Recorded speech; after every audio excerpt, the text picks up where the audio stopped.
This is Art Talk, and I am Pamela Bond, and today we're interviewing John Dirks. John Dirks is, at present, the director of the Museum of Modern American Art in Ogunquit, Maine. It's a museum that is open from the beginning of June, I think, is it? It opens to the public July 1st. July 1st. And runs through September. Through September 30th, Mm-hmm. roughly. And therefore, we can have John here for the rest of the time. He lives in Old Lyme, and while he's in Old Lyme, he's a sculptor, he's an actor, he's all kinds of things. So John, tell us about yourself. I know you started life in New York and Ogunquit. What was it like? Well, starting in New York, I have to take my mother's word for that, because I don't remember that.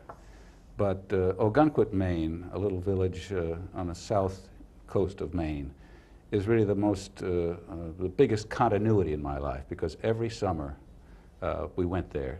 And as a kid, when you have your formative years, I spent all my time running around at the rocks. Yes. That was the main motivation in all the art I've done, really, except for the cartoons, which was a different field. But as you'll see as we get to talk about it, you'll see that Ogunquit, Maine, and the rocks and the ocean were very important in my development. Well, I should explain that Ogunquit, Maine was a summer art colony for all those years.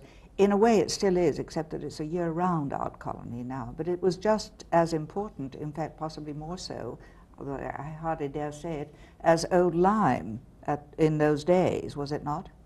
Well, Old Lyme, of course, was several decades before Ogunquit became... Was it? Yes. Yes, I believe so.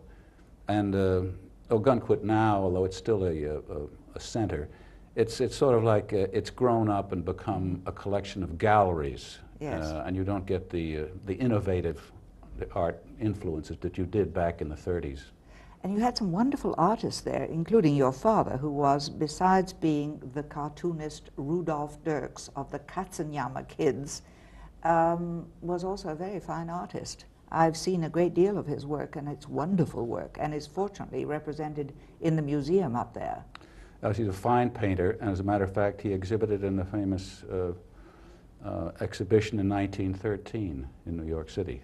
Oh, yes. And he was a great friend of one of the main forces in that exhibition, Walt Kuhn. He lived in Ogunquit. Yes. That was what is called the Armory Show. Exactly. Yes. Yeah.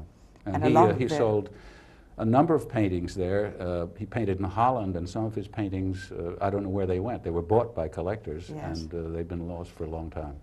Yes, it's a shame that we don't know, that we can't keep track of paintings. I suppose from now on they'll put a funny little electronic gadget so you'll always know where your paintings and pieces of art are. But he was an enormous influence on your life, besides the rocks, that is. He was a wonderful man. Yes. And I think, well, he was a philosopher who said very few words, and I think he was even good enough to like my wife before we were married. Oh, nice. She loved him and he loved her. Marvelous man. Man of few words, but of great power. He taught me oil painting. He gave me my first golf lessons. He was a wonderful man. And he earned a living by cartooning, which he taught to you. That's right. Well, we're going to see a film of that later on, of some of your cartoons. The Katzenjammer Kids, and it was later called The Captain and the Kids, wasn't it? Yes, because of a copyright problem.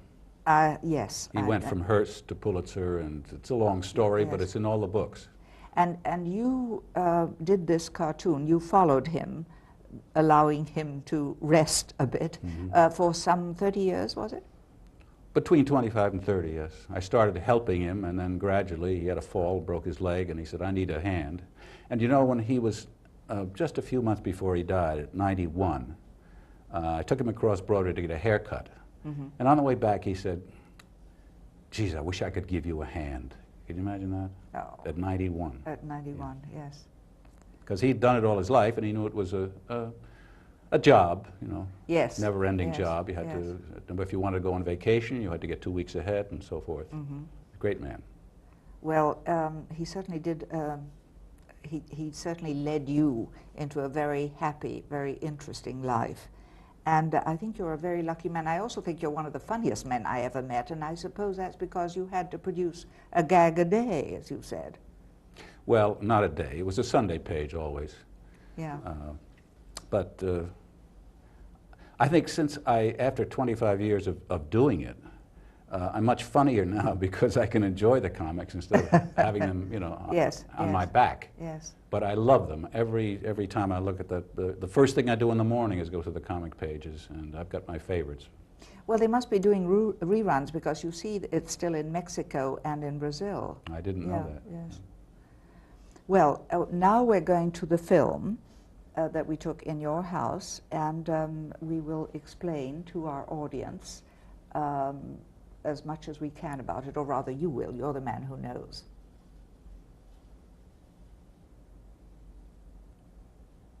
There's the museum. Yes. And I'm very proud of that because in the foreground is the Man of Assisi, which was bought by the museum 15 years ago, and changed the name of the museum and built the new logo, and that was the maquette, only 10 inches high, whereas the big one in front of the museum is 8.5 feet. And here we're going on to the cartoons. Yes. People who see this can read it for themselves.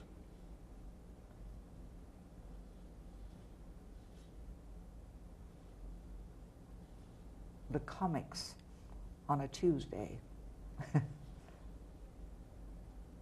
And that looks very much like one of your sculptures. Well, you see, nothing is wasted. Yes, I was busy. I was a sculptor while I was doing this, and you reach out for anything to make a gag, and if you know the subject, you're going to use it. So.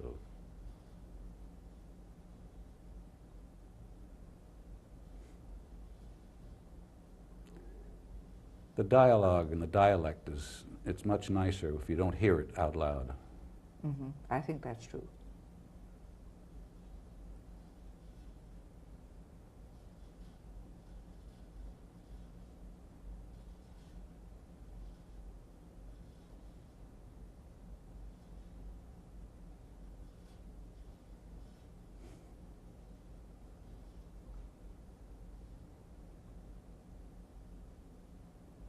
And the punchline. Well, that's based on true. If you keep a welding torch oxyacetylene on metal long enough, you'll end up with Yes. a pancake, Yes. which is what he did. And There's, you know. now I think we're going to show the what do you call it when you build them up in color? Oh yes, this is a color separation. Now that's a hand-colored photostat of the original. Now they break all those colors down into the 3 primaries and black. There's the yellow plate, which will be part of green and part of brown. Now they've added the red. Now you see the yellow, and it becomes brown, and then they gradually build up the colors out of the primaries and the black. And you finally end up with a replica of the original hand-done color sheet. And then, of course, the printer, and that's what you see in the comics. It all starts with the primaries. It starts with that. It's not easy. Well, believe me, it's a lot easier to color it than to think up the ideas. I'm sure that's true, too. Yes, now we're going backwards, I think. And weren't the comics at one time on yellow sheets? No, not yellow sheets, but it was a German invention. They had just had black and white. There were no color supplements at all. But somebody came up with the idea of printing yellow ink, and they wanted to try it out. And there was a character called, well, the Yellow Kid. And they called the Yellow Kid because he was wearing a sort of a nightgown. And they figured, well, there's a good empty space to try and see if we can print yellow. And it worked. So they called him the Yellow Kid. And from then on, that was the beginning of the comic color supplements. And that was when? Oh, that must have been just around the turn of the century. Yes. Somewhere around 1898, somewhere in there. Now, there is a cartoonist museum, isn't there, in somewhere Yes. in New York State, is it? Or is Well, it used to be in Connecticut, and I believe they've moved it to Florida.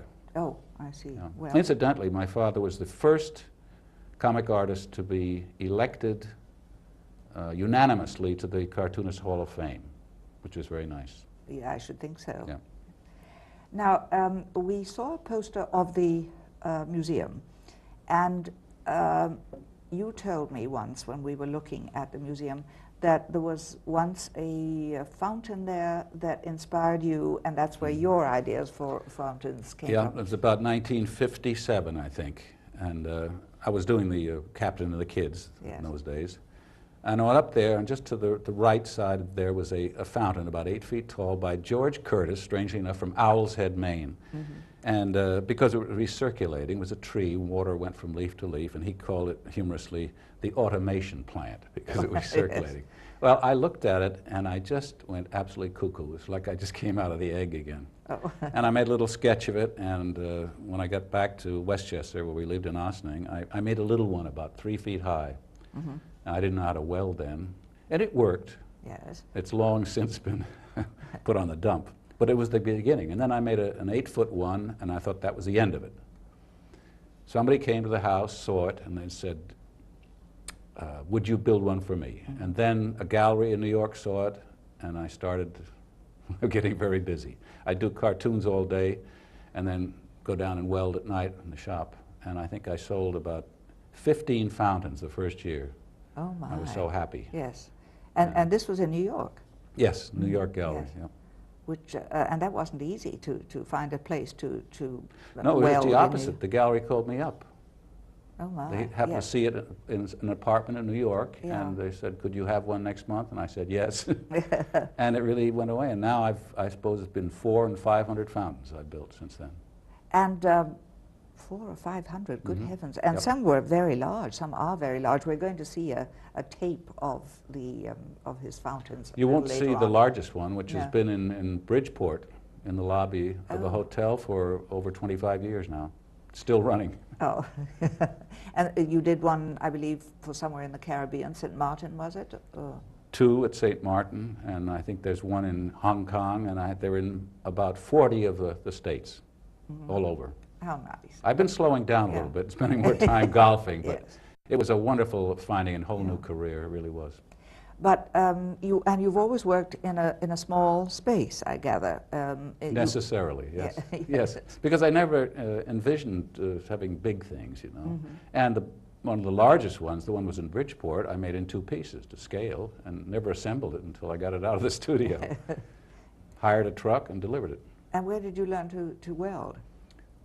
Got a book out of the museum, I mean out of the library. Oh, It was very simple, you know. Was it? So really it is. Yeah. And you use found objects too, quite a bit. Not very much, Not no. as much. No, I've done a couple of things, but no, mostly, most of my work, whether it's painting or sculpture, comes from little tiny sketches. Because if you make them small, your subconscious works better. You're not see, self-conscious. yes. Once you get a great big canvas or something, then you get very uptight. At least I do. Mm-hmm. So, like a lot of everything I do, it starts with a tiny thing, and that Yes. keeps all my training and knowledge out of it and lets the art come through. And then after I like something, then I can make it bigger. Yes, and you experiment with rocks too, don't you? Well, it's all part of the Maine coast, yes. Yes. Rocks, everything you get Yes. familiar with becomes beautiful. And we were talking about your pictures too, and you say that the hard edge comes from the cartoons. Perhaps because the first work I did steadily was India ink, Yes. black and white. And the paintings I did, and even my sculpture, for the most part, tends to be two-dimensional. I think in two-dimensional and hard edge. I don't like clay. I don't like mushy things. Yes, I see. I like to it cut straight or on. weld. Yes. Or, you know. Yes. Well, we have quite a few of your pieces around us as background, and very lovely things they are. That sculpture Emergence, the tree, that must have been fun to make. I was walking in the woods in Old Lyme some years ago, and there was a dead cedar, and there were parts of it just, well, you can see the form. None of that there has been touched or carved. I just added metal where it seemed appropriate. If there was a bowl, I added metal there, and just used the beauty of it. Yes. Well, it is beautiful. There's no question about that. And we are now going to our commercial. We have a little commercial public service announcement which will show you a little bit about New London. we'll be off camera for a moment.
Art is a process that fills our lives. See it, enjoy it.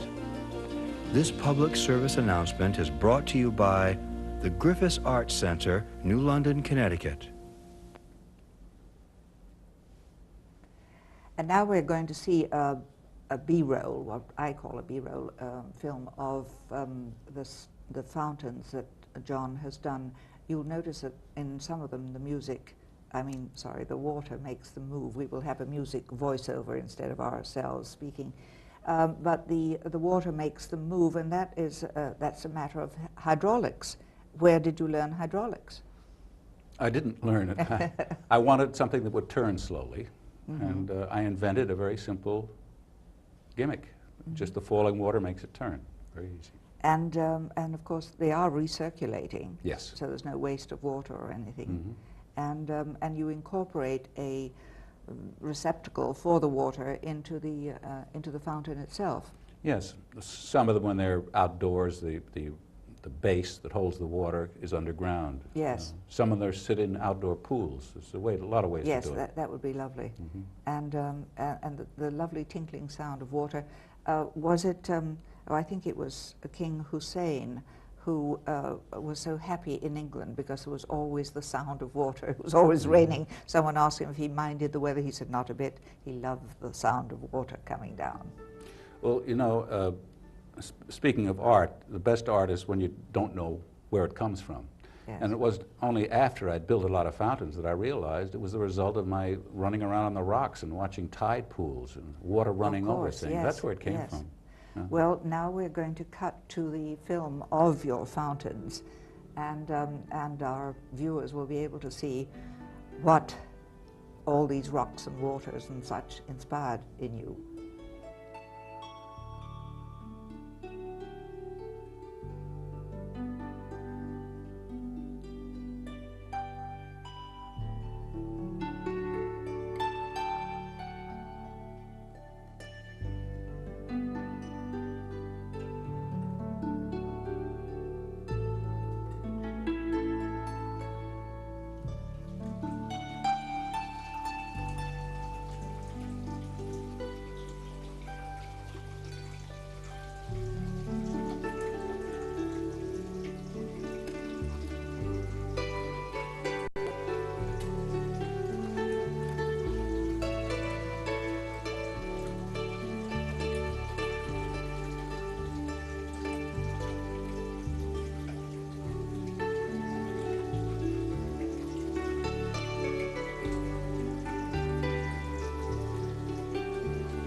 those were beautiful, John.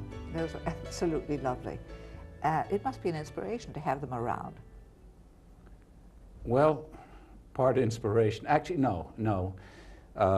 People ask me that. The only really enjoyable piece is the one you're just about to work on. I see, yes. Because it's the building. Once it's built, yeah. I wish instead of being a fountain, it was a watercolor which could be stored easily. Mm-hmm. Yes. But you make big things, yes, and there they are. They don't store, yes. Did the fountains inspire your mobiles? Once you start working with metal, you end up with scrap. And any fountain needs balance, any piece of work. And of course, I always admired Sandy Calder's work. Mm-hmm. And of course, you just saw some of the mobiles hanging there. Yes. And one thing in most of my art, at least in the metal work, I like things that are partly mechanical. I like the idea of having water moving something. Mm-hmm. Yes. And the discipline of a mobile yes. means that you can design things, but it also has to work in balance. And I like that discipline. Mm-hmm. And they're obviously beautifully balanced because even the wind was moving them. Yes, if something doesn't fall off, it works. It works just fine. I suppose, are some of your, the pieces that hang on there negatives of others? In this case, no. But I have a lot of scrap around, mm-hmm. you know, pieces that were left over that I balanced and are hanging. Yes. And it's a little bit like your clothes closet. You never quite get around to using everything that's in there, yes. you know. But those are the inspirational things because they're the potential for something new. Mm-hmm. The yes. thing that's finished is finished, you know. Yes. And the one there, the Odyssey with all the boats and things, Mary wanted that, so I gave it to Mary, my wife. That's hers. So how long did that take to build? You'd be surprised. Once you get onto something, somebody said, couldn't we have one of your fountains in the library in Ossining? Mm-hmm. And I said, yes. And once I started churning on it, I think I did the whole thing in less than 2 weeks. That whole It's Odyssey? the idea. Yeah. Once you have the idea, it's easy to do it. Well, there were so many little pieces in that. There were the marshes, there were the fishes, yes, but the rain. Of course, but you start from the top with a celestial body and end up down in the mud of the ocean. And, you know, that's the idea. And it's just one thing follows the next. It's very easy. I guess perhaps from having done so many panels in a Sunday page, yes. Once you get the idea, it just runs like water, if I may say so. Well, the birdie one that goes around. Yes, I call that aerial. Oh, yes, and incidentally, to the left of that was a chess set and a chess board. I noticed the chess set, yes, and that is a lovely chess set. Well, it's just metal work again. Yeah. You got the idea. Is that copper and steel? No, it's copper and brass. Oh, yeah. Yes. And that... And I've made chess sets. I like chess, and mm-hmm. I think I've made one ceramic, one in metal, and 2 in wood, or 3 in wood. But they're done and they're boring. But it was a lot of fun while I was doing it. Well, now, how did you do the ceramic one, you who don't like to use paste? They're called cast stone. Oh, I see. It was cast. Yes. You just made forms, and then when out of the form, you did a little more cutting, like cutting plaster. Yes. A lot of people make maquettes out of plaster. You just get a lump and then cut it away, yes. rather than mushing it together. I see, yeah. I see. Yeah. You make it all sound so easy. Well, I like mushing together if I'm making pancakes. I'm not a bad cook. Oh, yes, I forgot to mention that you're good with a wok, cook. too. Yeah. Oh, good. Well, in fact, I think you're rather good at everything. I've seen you act, too. My golf game isn't as good as it used to be. I'm sorry about that. Okay. Perhaps you should make your own clubs. I do that, too. Oh, no. Well, I don't make them, but I assemble them. Buy the shafts and the heads and cut them, put my own grips on. Anything to keep from doing something important.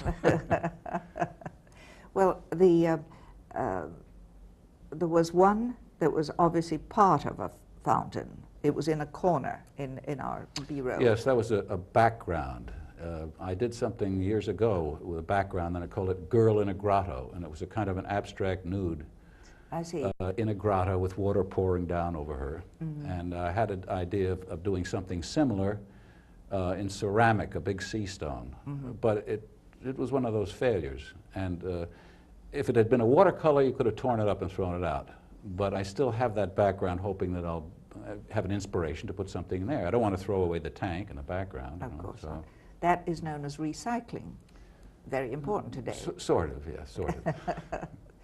Well, recycling, yes, you recycle the water, and then you recycle your metal, and it's all very well indeed.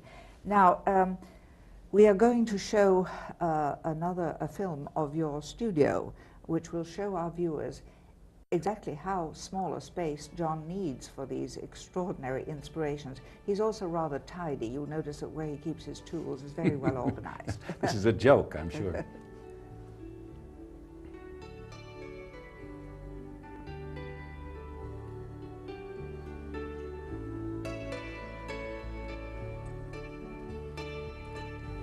Now, this is your studio. It's half of a garage. I raised the right. ceiling and put a Anderson window in, and right now it's suffering from lack of use. You know how it is, things accumulate, like tartar on your teeth. Things get put in there, like Mary will say, you didn't wire that lamp, and I put it someplace. Well, you see, I have everything I need, plus a lot of things I don't need. But I never over-tooled. My basic tools are oxyacetylene. There's a bandsaw, which I've used a lot, grinders, automatic sanders, a million kinds of cutters, left and right-hand cutters. There's an old bulletin board that came from the kitchen. I have meant to move that out. The workbench. Yes, there's some very nice color in there.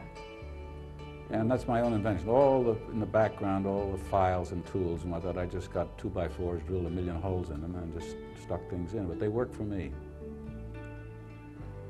There's some leftover pieces of jewelry there. I've made jewelry. There's a piece that you'll see later on.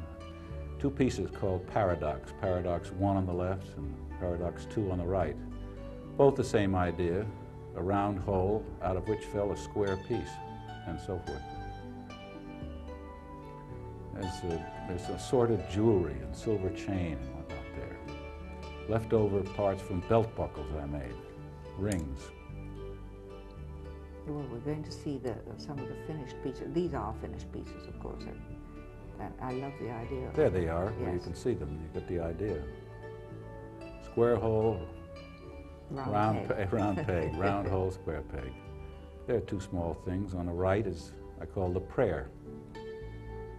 Slightly cartoonish, but I like it. Again, that came from a tiny little sketch, not more than 3 inches high.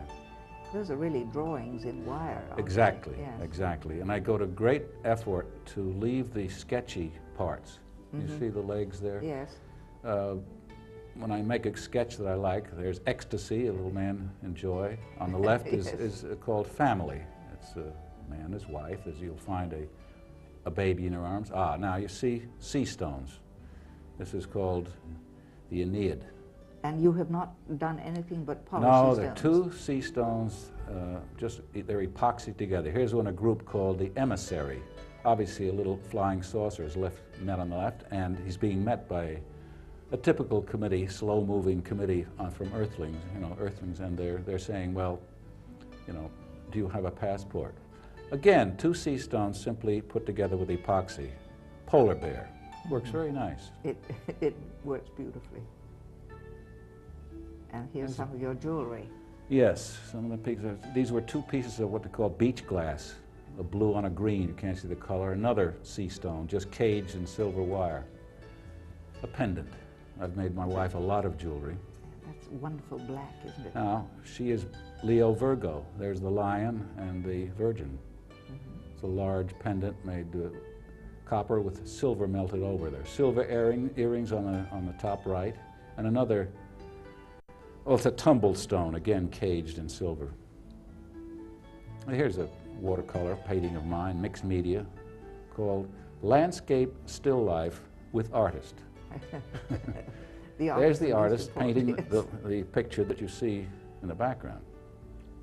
He's sloppy, you notice his paint is dripping. Well, why not? We haven't even mentioned this lovely piece. John, can you reach it?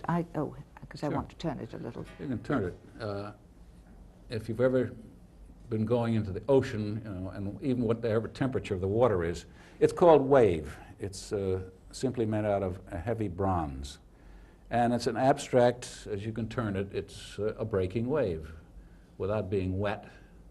But to me, it involves and encompasses all the movement of a wave. It's going sideways, it's curling, it's going to and it's, bang in there. yes, it's folded back on itself, which is the sort of thing that Yes, and that, do. as I told you, that came from originally a little maquette about 3 inches high. And I put together with pieces. I liked it, and then the hard work started.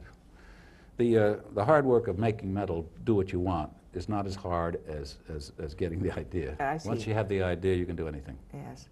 And you use oxyacetylene torch, of course, Yes. and that heats it up. That would terrify me, but you wear glasses. Well, I tell you what would terrify me, papering a wall, especially around the corners.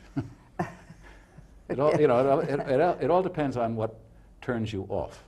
Right, Yeah. yes. And you've obviously gone for what turns you on. Exactly. Yes, and I'm so glad you did. I think, have we got this in the right place now? Well, it's all right. It's Everybody fine. knows what I to like to look think it's good in any angle. Yes. Now, let's go back to Ogunquit. Tell me about all the people you knew there, all those wonderful artists who have now become famous names. Yes, well, there were plenty of them. Walt Kuhn, Yasu Kuniyashi, Richard Leahy, William von Schlegel, who taught me color after my father had taught me the basics of stretching a canvas. Robert Laurent and his son John Laurent. Robert was a sculptor. John is one of the finest Maine painters. He's my age. And of course, there were a lot of beautiful teenage girls who didn't become artists. But I remember them fondly too, because I told you, Ogunquit was a place where everything happened to me. Short of a fine prep school, Horace Mann, and then even as an anticlimax, Yale University.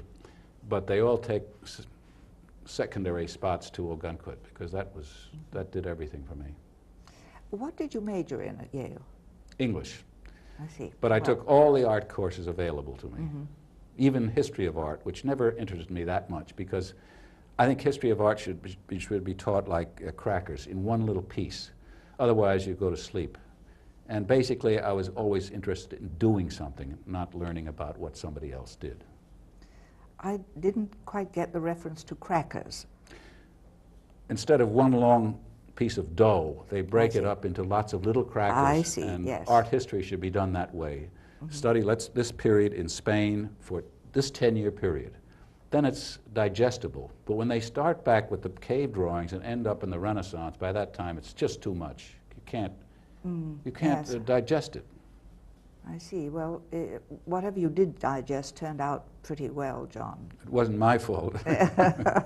But all these marvelous people you spoke of, by the way, how did Kuniyoshi get to Ogunquit, Maine? That's a Japanese name, and he was I a think he Japanese just artist. went northeast from New York City.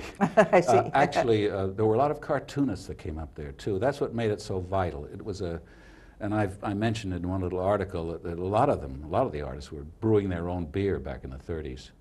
And that ambience there of the painters, and they played golf, and they made their beer, it was a very fermenting place. Now it's bland. There are many, many more people, Yes. many more artists, but it's aged. You don't have that impetus. Yeah. Well, anyway, you were very young at that time, and you were wandering around the edges of it, and you absorbed it all, and you must have seen it from... I did absorb it. I think some of the greatest moments of my life, though, when I was absolutely flat on my back on the golf course, because these artists played golf, and they played badly, but they had such a wonderful time. Oh, it was such a happy time. It was just glorious. Now, they are all represented in the museum, I know. Now, Most of them. When did the museum come into being? A very wealthy man, Henry Strader, built Who it also in honor of- painted. Oh, yes. Yes. He was a good painter, but even a wiser collector of paintings. And he built it to honor his parents. It was built in 1952, and the first show was 53, and it hasn't missed a year. And we're gradually enlarging the summer season, make it Yes. earlier and later, and we've added 2 new wings to it. We're doing fine. I hope somebody will take over, and so that I can say it was in good health while I was still there. I was associate director for 15 years, and I've been director for the last 6. I have a very good curator, and things are going well. It is also a very beautiful museum. The back of it is all glass, and it opens onto a very small cove. When you walk up to it, Yes. you can look right through the museum. Yes. And it's a detriment, because you tend to avoid the art, because you look right through to Portugal, to the rocks, the ocean, the horizon, and on. It's a beautiful place. Yes. Beautiful. Well, you had a Laurent show fairly recently, did you not? John Laurent. John yes. Laurent, yes. Yes. Mm-hmm. And what other shows have you had? I know you always open with a big show, and but keep your permanent collection on hand too. Yes, we'll have to. Our charter says that there has to be a certain percentage of the permanent collection. But this next summer we're starting with Will Barnett, and then another show of Bernard Langley, a sculptor, and a young woman artist of Maine. Mm-hmm. And we even got enough money to have a band play on the opening days for the and we did do something for the first time, because as we enlarged, the budget was a little stressed. We initiated a very modest entrance fee this year. Yes, and you have members and oh docents. Yes, the membership is growing. It's going fine. I must say thanks greatly to our curator, yes. Michael Culver. He's a very wonderful guy. We have only a small staff. I know. And the docent program, but 20 of those, started by my wife, is now indispensable to the running of it. Yes, I should think so. A very small budget, but things are going well. Well, Henry Stader left a certain amount of money, did he not, for the running? Yes, no matter how much you have, it's never quite enough. Of course. But yes. The treasurer is happy, and we're modest. We're doing all right. Well, I'm very glad to hear it, because it is a marvelous museum, and heavens, it gets a lot of visitors. For a short season, yes. Yes, we get probably go over 10,000. And for a small museum that's only open 3 months, it's very good. Mm. Well, it's a very beautiful museum, and it has some wonderful work in it. And who knows what might have happened to all those wonderful pieces if the museum hadn't been there, hadn't been founded, and didn't have assistant directors and directors like you to keep it going. And trustees. And trustees, yes. And a little luck. Yes. Well, we are very glad to have had you here today, John. You are a marvelous interviewee, and it's just nice to have you as a neighbor, too. Old Lyme, I think, would be a sadder place without you and Mary Dirks, your wife. I have known you for a very long time now, and it's been great. And I hope you keep on making your fountains, and I hope the rocks keep inspiring you. I must say, every time I go up to your museum and get down in that little cove, all I do is pick up rocks and bring them home, and they're all so round. I think probably we have 400 out in the woods yes. that we've trucked back, and they're waiting for something. Well, I tell you, you think you enjoyed this. I had a lot of fun. I'm glad. I was glad to be asked. Well, thank you for Art Talk. It's always lovely to have someone who enjoys the interview, and we hope our viewers will continue to tune in on Artwork, Channel 27 in Old Lyme every week. Thank you. Thank you.